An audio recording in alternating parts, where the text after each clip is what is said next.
of 5. SKT with an early advantage out the gates.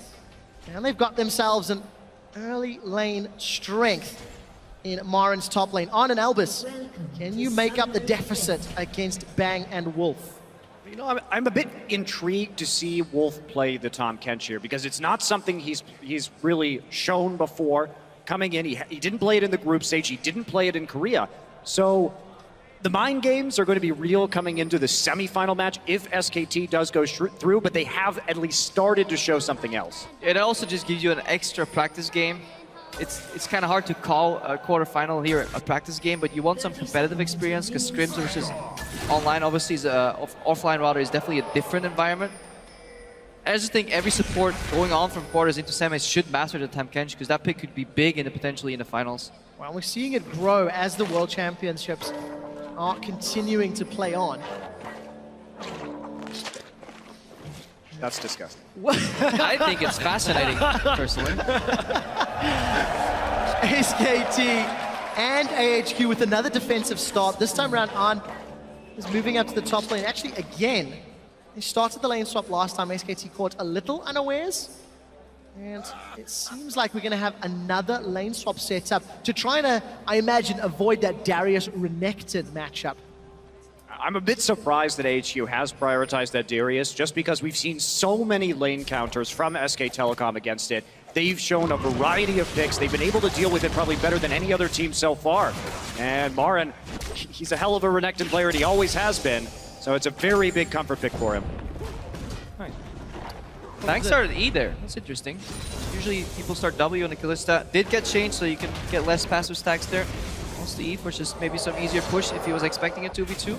And early level 2 there to Albus. Is he going to roam to do the typical versus SKT strat of gank mid lane? There is a ward, and we saw some blue ping, so HQ is aware of that ward that SKT plays, so that's why Albus is changing his pathing here. Yeah, you can see the delayed ward coming in, the trinket ward from Faker, just to make sure that they were protected on that side in case anything was going to come through. So interesting early ward pattern here, and that's going to keep the Ryze nice and safe against any level 2 gank shenanigans. Has managed to save, well, stay alive. It will time out very, very shortly. Yeah, that's why Albus is waiting. Yeah, he's going to die.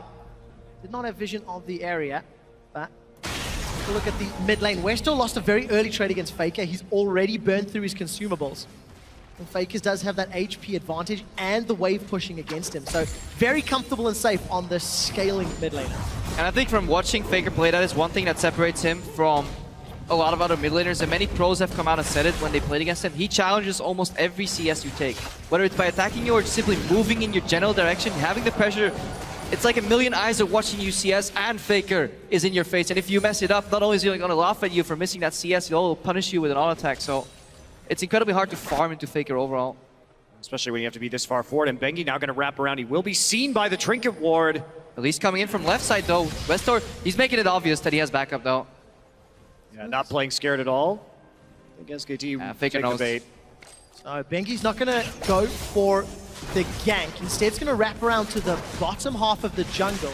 On Albus, as well as Ziv, we're pushing up the top tower. That should fall shortly, as SKT will take down the bottom outer turret. And you can see statistics on a Twisted Fate as well as that Ryze. Well, it's one of Westor's legendary champions, right? He's been known for playing TF for years and years and years in the Taiwanese scene. So it's something that he's going to be very comfortable with, but he has to make it work early here because they're going to need a large gold lead to deal with Faker's Ryze. Come the late game, he is running the teleport this time. He will be a formidable split pusher. Yeah, and this time so we see both towers go down here, waves being bounced, but you see Marin doing the smart thing. At the start, when these waves started being bounced after T1 died, people did an endless freeze, but they actually met too much resistance from the lanes coming back into defense. So what Marin's doing right now, he knows there are people coming, likely to be on and Albus. So he actually pushed in the wave a little bit so he doesn't deny himself any potential CS. And you could see that reflected in the CS score right now as well. He's at 14, whereas Ziv immediately based to pick up that massive wave in the top lane. Bengi, however, is here for round 2. Body slam is not going to connect. Bengi did not follow it with a flash of his own and gets Westor's. Yeah, but that is huge because Faker is playing very close to that tier 2, and Westor must have a flash in order to really CS in that particular situation. And now we see some movement up into the top side. That's exactly what we were talking about. That's why you push that lane back earlier, because otherwise that massive wave stacks and that freeze actually becomes a massive push against you. And you actually lose all that farm. Look at it. Marin doubling the CS already from Ziv, and Ziv's tower just going down here with the help of those minions. On is going to push down on the bottom, so they may be able to trade. Mountain and Albus going to arrive a little late. Westor also teleported to the mid lane, so he doesn't have that available if a play were to break out. And Marin, has he maybe taken the bait here? Not enough minions to fight. Albus, Ziv, Mountain. It's a party. They want a new pair of shoes, and it's crocodile skin, the make they want. Slice and Dice is available for Marin. Gonna get the stun onto Arn, and slices and dices away. Arn will follow with the rocket jump. Faker teleports in, kills Ziv on the back line, and Marin escapes. You can't make that mistake right there. Faker hadn't even been back to shop yet. He had no items, so that was a very good dive situation. But Marin plays the slice and dice through the lane, and Ziv has nowhere else to go. He has to run through that turret, and Faker just locks him down. With no minion wave under there, he's gonna take a lot of hits. That was one of the sickest plays I've seen. Marin coming back, gonna have to clear that wave. Hang on, let's see if he survives so we can actually talk about how sick that was overall. Death Sentence connects, the Flay will not. Repel comes down and Mountain's in trouble. Faker, no mana though, which means AHQ get away with their lives for now. Yeah, Marin, he denies the dive by keeping the wave outside of the turret. Then he waits there, he doesn't path into the river, just says, okay, you want to come? Walk to the tower. Faker collapses, kills somebody, but then Marin, you can slice and dice through somebody, but he stood at the very edge where his slice, his initial first dash, would actually just not proc the dice, but he just procced a tiny bit of area of an enemy champion right there to proc the double slice and dice. That was a phenomenal play, just getting out of there, maximizing the distance. And oh, the Sentinel, I don't think it's going to see them. The Death Sentence does! Bang gets caught by a cocoon, and the Flay holds Marin in place. Arn is going low. Marin will not be able to get the kill. It's a double for Bengi. Elvis tanks a few turret shots, but should get away alive. you don't rely on Sentinels. You never do. Those things don't see anything. They're broken. They walk in. It's like they're blind. You can call them blind monks. You don't do that. Not living up to their name then. No. So to be fair, twice now Bang has been caught by a death sentence from the bush. And Albus has been standing in, yes, last game and this game, but it results in 2 deaths and a tower for AHQ and a swing in the gold lead. Yeah, this is exactly why you don't do that. I mean, whoop, saw that one coming from a mile away. And then, you know, by the way, if you're an AD carry, you know that there's a chance to be like, I mean, come on, how likely is it that they're still in this rush? I really want some CS. Everybody talks about Faker and Marin farming so well. Bit of a push up here, and there's a stun onto Zip. Zip turns around for a moment, but Bengi's here. The body slam connects. Zip's going low, gets a decimate heal, and flashes forward, finds the lantern. Albus looks for the death sentence, but will not find it. Scores a 3-pointer between the posts. The minion wave continues to get shoved in, but flash burn for Zip. We also have to look at what's going on in the mid lane here. Faker's CP is down, so is Westor's, but his ult is up. You can see that as they start to make that play, Faker begins to push very aggressively into that mid lane to prevent the TP from actually coming through and reinforcements on the top side. Wolf is... Who's in trouble here, actually? It's Mountain, and a quiet taste. Wolf is going to spit him back out. The Repel's got nowhere to go, but Westor wants to help. Cocoon and Gold Card have landed. Bang, flashes forward, now has double buffs. Gold Card will hold him in place for a little while longer, but Bang will find 2. Will not be able to get shut down. Kill credit to Wolf with the regurgitate. And SKT just regain control. Yeah, and if you pick TF into a late game scaling matchup, you need to make that first ultimate count. You need to get a kill, potentially an objective in the tower. All Westor does is just sacrifice 1 more kill to that Tahm Kench here. Really solid play here by Bang & Wolf. Good synergy already. Kalista, Tahm Kench, you can see why it's such an important lane if they can close the gap on you. We saw Origin yesterday do the Kalista Tahm Kench combo. Yep. Somebody alive and pull them back with that Fate's Call. Bengi's going to be a bit cheeky to take these Krugs. There was no vision on him. And AHQ none the wiser, losing one of their camps. But lagging a little bit behind in vision here. We haven't seen those Sightstones coming out from the junglers yet. So there's not actually anything you can really take right there. The control really hasn't been grasped yet by either of these teams. And then the problem lies here again, reactive play, reactive Destiny from Westor instead of a proactive play where you really want to set up that gank and you play with incomplete information, then you need to play with respect. If you don't, then you find yourself in situations where you lose your one global, your ticket to a kill, and then SKT picks up another dragon. Easily secured. Arn, Albus, and Ziv. They're looking for Marin, but they will not go for the dive. There's actually deep vision for AHQ all the way through the jungle and the lane in the top half, the top quadrant that they decide against. And they're just working with the deep vision they have on the bottom right side of the map. That's why you see Marin go back. At the start, people got cross-mapped very often. Origin for a team actually got cross-mapped sometimes. Faker wants to go in, card goes down, and he pops Westor. Will not be able to find the overload connect as it hits a minion. And that means Westor is forced to flash defensively. You have to be so careful about that. You can't make those kind of errors. He saw Pawn die in a very similar way. You know Faker's not going to take a moment to really pull the trigger on that flash and go after you. And not having a flash on Westor is very consequential because of the single target CC on SK Telecom. It makes him so vulnerable. That is one of the keys to this mid lane. We're talking about Renekton, Ryze, Tahm Kench. He has to have that flash up or he's a dead man walking. Yeah. Now, the onus is, it's all on Albus right now to pull him out with Lantern if he gets aggressed upon. You can really see the trigger for Faker right there. Card comes out, instant flash right off.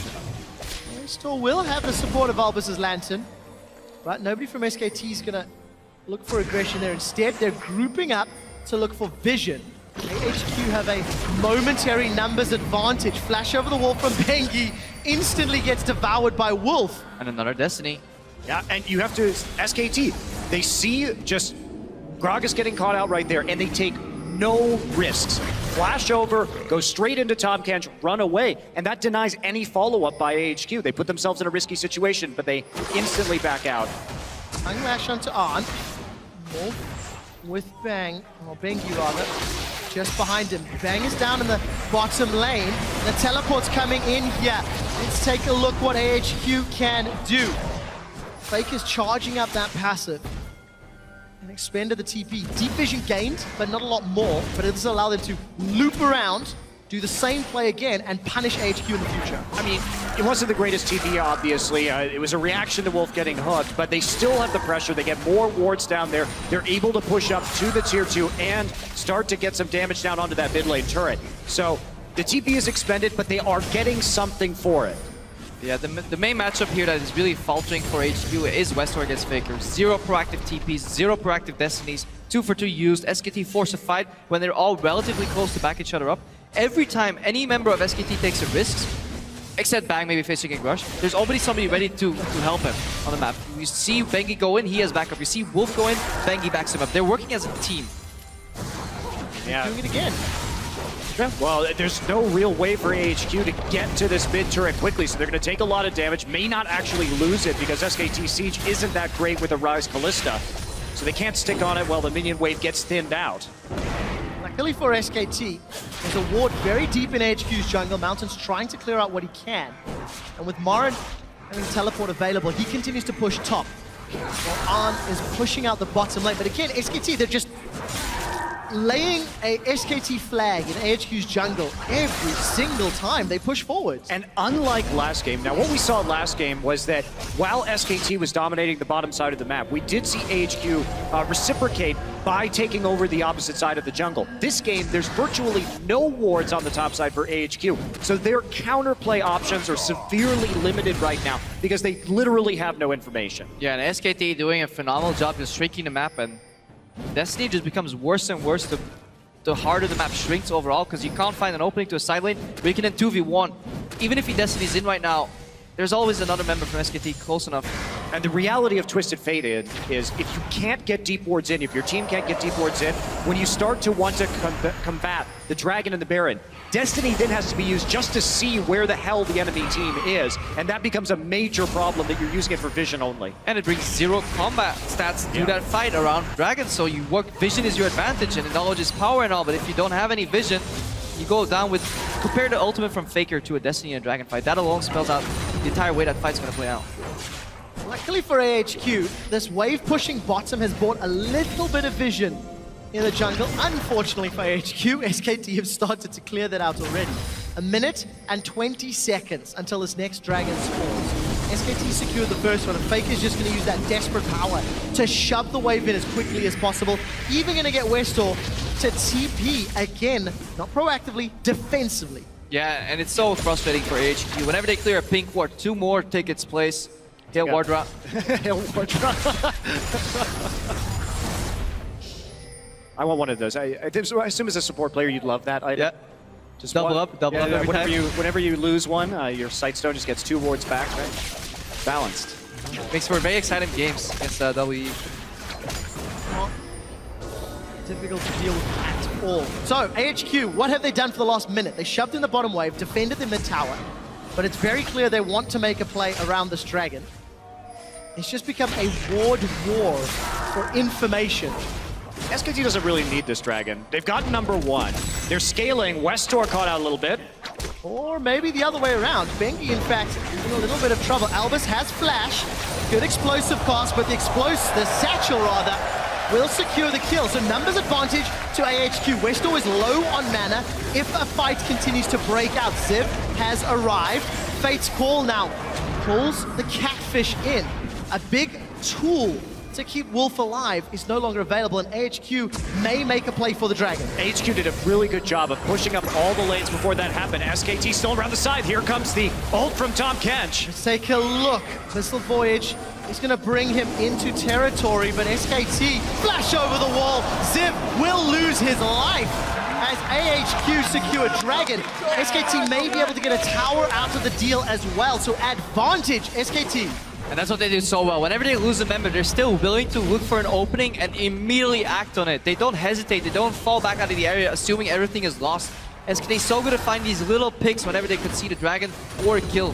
Well, and they don't need that dragon either. With dragon number 1, they have the scaling advantage in this game. Faker already has 2 kills. He's been up in CS this entire game, and he is scaling with the tier, with the Rod of Ages. So the fact that he is winning his lane right now, and that we're seeing approximate parity in gold, indeed SKT a little bit ahead. There's no dragon snowball quickly here for AHQ. So this is a good situation for them to be in. There's no need to fight that dragon, especially after Bengi gets picked off. Safe, smart play from SKT.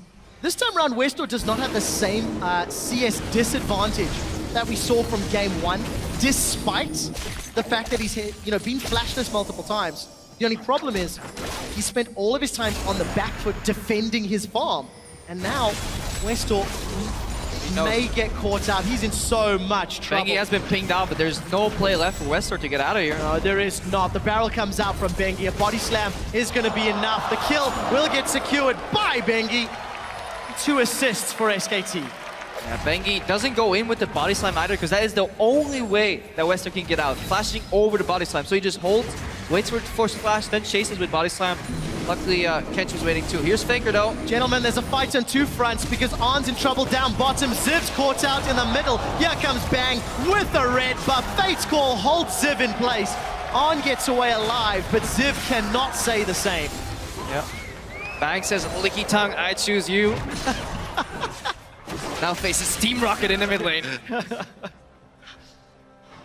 Oh boy. Where is the Pokeball, the Pokemon Master Callista skin, Crepo? Just waiting. That's right, it's gonna get that copyright anytime now. Pretty sure that's gonna work out. Please?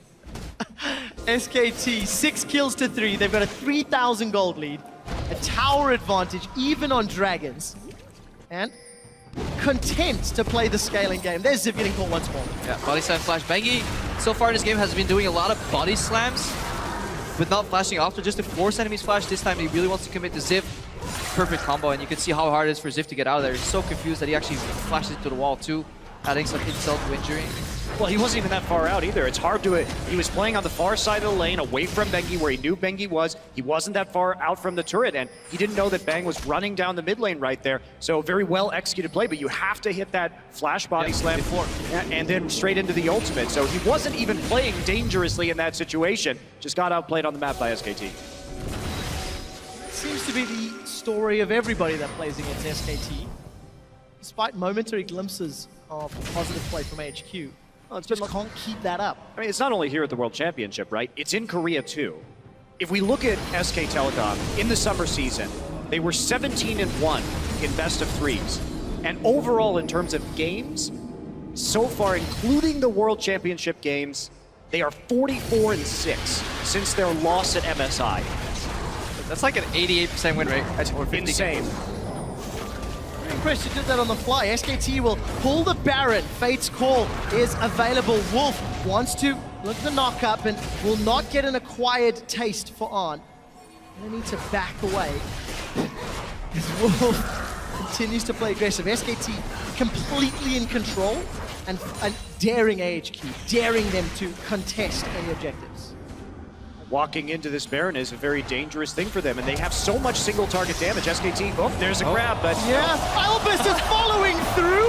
Bang is going to get spat out, and the double TP comes down for SKT. Faker and Marin, they're looking for blood. Defensive flashes as Westdoor's arrive, and the Abyssal Voyage will deliver to Westdoor. Mountainsmen split from the herd as Arn is in the river. Faker should get one more. Mountain gets away. Smites for a little heal. Westdoor killed by Marin. Arn's going to try recall in the bushes, and it's just retreat, scatter, and pray for your lives. Arn will find Bang. Devour's available, and Wolf eats him, saving Bang. No damage. Spits him Told back you. out, and there's no damage. Crippo was right.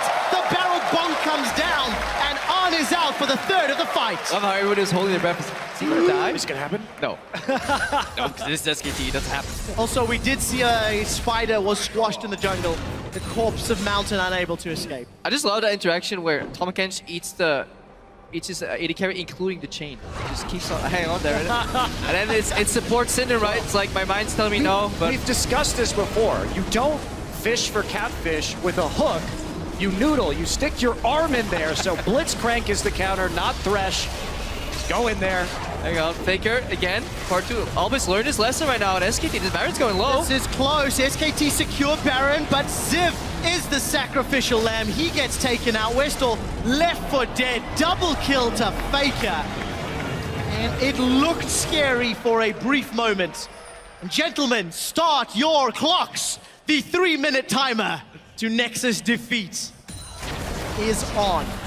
Take a look at what happened here, and that's not how you fish for catfish. So here's the problem. Tries to reel him in. He is fishing for a Calista, though. He gets an involuntary catfish, which is the worst type of catfish.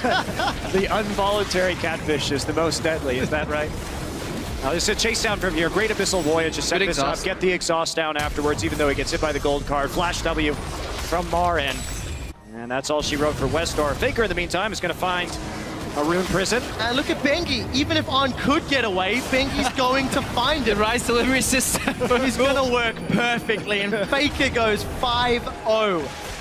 That Baron was secured around 22 minutes into the game. It is one of their earliest. Yeah, but all banter aside, you just see the power here from that pick here on Wolf, that Tom Kench just being able to deny any potential damage. It is essentially a zone S on his W, and you just move the target around too. It's impossible to focus him down. Now Bengi is feeling... Is there enough damage? Westdoor's got the red card primed. Wolf will say nope, and waddles to victory. I mean, there's always a chance of Fate's calling there, too. Yeah, exactly. So You can save reposition two people at the same time. It's kind of ridiculous. SKT are pulling it off exquisitely. Dragon soloed by Faker, their second of the game. If you bind a top lane Tom Kench with Kalista and you play Thresh support, there is a really interesting chain that you can do. It's like cross-country on steroids. You get from fountain to fountain in like under... It's a terrifying thought, Crepo. The clock's running out though. I'm sure somebody on YouTube has done it. AHQ committing everything to Marin, and it's the dunk from Ziv that gets the kill, but how much of their base will they lose? Fate's Call throws onto Mountain. Wolf will devour him shortly. Repel goes up into the air, and he should get... No! The Lantern pulls him away! Mountain stays alive, and the inner mid lane turret will then get killed. Bang will look to Albus as he's knocked back by the explosive cast. Another tower falls in the bottom lane by minions. So yes, you killed Marin, but hashtag not worth. Faker gets apprehended backwards, only to murder Ziv, take down Westdoor, and break open the base. SKT are looking for minions. Faker is being put in positions for kills by both his teammate and his enemies. First time Kench spits him out, now Darius apprehends him. He's like, well, I guess I'm here. I can kill two guys and take the tower. And find Mountain under that turret. Faker just going ahead and face tanking it. And there's he going to go down. Bang with the kill. Another kill secured. SKT have got an inhibitor from this Baron power play. They may not be able to finish by the time it wears out. Oh, it's done. Because it Dream has is dead. done, has completed, and Wolf will escape with bang. Unable to block that damage, but what an exceptional play. 25 minutes in, 10,000 gold lead. And Supers in the mid lane. It's been fun. I can tell, Monte Cristo. But it really is a beauty to watch, just how great SKT play the map, play the skirmishes. Every call seems the right one. I just feel so bad for Albus. It is already hard to land death sentences. Land them on Korean players is even harder. Flashing and then landing them on Korean players is even harder. When you do that, you really should be rewarded with a kill, and then Tom Kench is like, oh. Nope. Total denial there, and Faker teleporting into the base. hello. And the Abyssal Voyage. Oh my. Albus is in so much trouble. Westor will get a gold card into Faker, only to lose his entire HP bar. Exhaust will hold Albus in place for a while longer as Wolf looks to single him out. Gets the Devour, will regurgitate into Bengi's waiting hands. Body Bengi. slam comes over the wall. And Fate's Core pulls him back out. Another knockup can come out here from Bang and Wolf. They decide not to go under the tower, instead playing it safe and going top. Noah's gonna be mad. You don't interfere with supportal combat. You have to do the one-on-one. Just watch them. They're just going to transfer right into this top side right now. Marin pushing the wave forward. So some very aggressive teleport / Tom Kench ultimate plays right there. Nearly get a kill, or do get a kill rather, and then moving down and finishing off another inhibitor. And with super minions in the base, SKT look to secure another Nexus. Ziv is being focused, and despite the death sentence, finding Wolf, the rest of SKT are destroying the turrets. Bang is hunting for Westor. They're going way deep. An auto attack plus flash secures it, and SKT peel backwards. Body slam will find AHQ, but they're on the defensive. Everybody is being killed, even under the fountain. SKT are one game away from a semi-final placement and a battle against Origin.